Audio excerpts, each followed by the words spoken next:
प्राचीन काल के महान राजा वीरबाहु के राज्य में सुख और समृद्धि थी। उनके मुख्य रक्षक थे वीरवर, जिनकी निष्ठा अतुलनीय थी। राजा वीरबाहु अपनी प्रजा को संतान की तरह प्यार। मंत्रियों, हमारी प्रजा की भलाई सुनिश्चित करो। जो आज्ञा महाराज। वीरवर की नजरें हमेशा राज्य की सुरक्षा पर टिकी रहती थी। एक शांत रात राजा के मन में एक अनजाना डर समा गया। अचानक उन्होंने किसी स्त्री के करुण रुदन की गूंज सुनी। ऐसी करुणा भरी पुकार राजा के दिल को चीर रही थी। वीरवर, तुम्हें तुरंत बुलाया गया है। हाँ महाराज, मैं उपस्थित हूं। जाओ, इस रुदन का कारण और सत्य का पता लगाओ। वीरवर अपनी तलवार और साहस लेकर निकल पड़ा।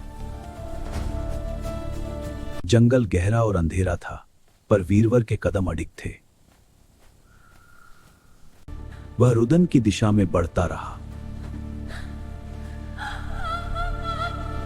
रास्ते में कई बाधाएं थीं, पर स्वामी की आज्ञा सर्वोच्च थी। आखिरकार वह उस स्थान पर पहुंचा जहां रहस्य छिपा था। मंदिर के भीतर एक अजीब सी खामोशी और दिव्यता थी। तभी वहां साक्षात देवी मां प्रकट हुई। वीरवर ने देवी के चरण स्पर्श कर आशीर्वाद लिया। हे वीर, राजा वीरबाहु पर संकट है, जिसे टालने का एक ही उपाय है। एक वीर पुरुष को अपने पुत्र का बलिदान देना होगा, जो अपने पुत्र से भी बढ़कर स्वामी को माने। वीरवर ने बिना पलक झपकाए यह कठिन निर्णय स्वीकार किया। उसका हृदय भारी था, पर कर्तव्य का मार्ग साफ था।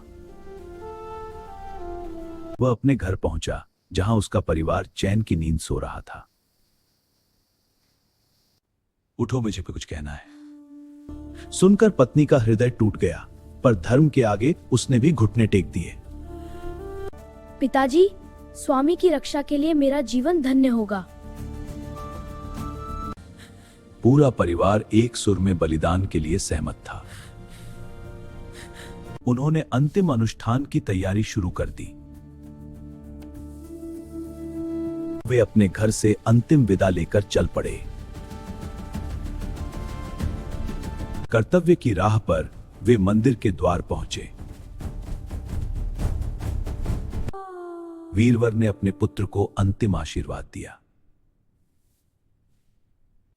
परीक्षा की घड़ी आ गई थी, जहां वफादारी और मोह का द्वंद्व था।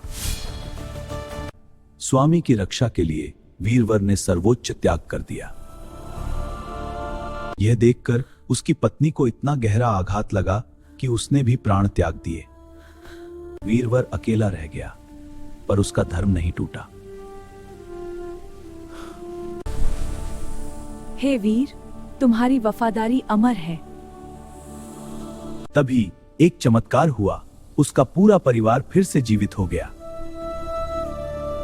मेरे प्यारे, तुम वापस आ गए। सब खत्म हुआ। बहुत खुश। परिवार फिर एक हो गया। सुबह होते ही राजा ने सुख की सांस ली। संकट टल गया था। वीरवर, तुम्हारी वफादारी के लिए सम्मान। धन्यवाद। वीरवर की वफादारी का सम्मान किया, पर वीरवर के लिए स्वामी की रक्षा ही सबसे बड़ा इनाम था। इतिहास गवाह है, वीरवर का यह त्याग सदा अमर रहेगा।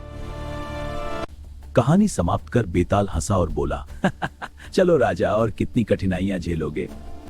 हे राजन विक्रम, तुमने पूरी कहानी सुनी, अब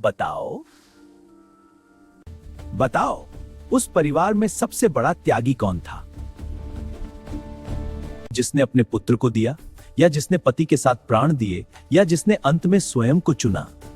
अगर तुमने उत्तर जानते हुए भी मौन रखा, तो तुम्हारा सिर 100 टुकड़ों में टूट जाएगा। विक्रम ने गहराई से सोचा, फिर एक निष्कर्ष पर पहुंचा। हे बेताल, उनमें सबसे बड़ा त्यागी वीरवर था। बलि तो पत्नी और पुत्र ने भी दी, लेकिन वीरवर ने अपने सामने अपनों को खोकर भी अपने कर्तव्य से विचलित नहीं हुआ। बेताल यह सुनकर हंसा और उड़कर वापस पेड़ पर जा लटका। राजा विक्रम ने फिर अपनी तलवार उठाई और श्मशान की ओर बढ़ पड़े।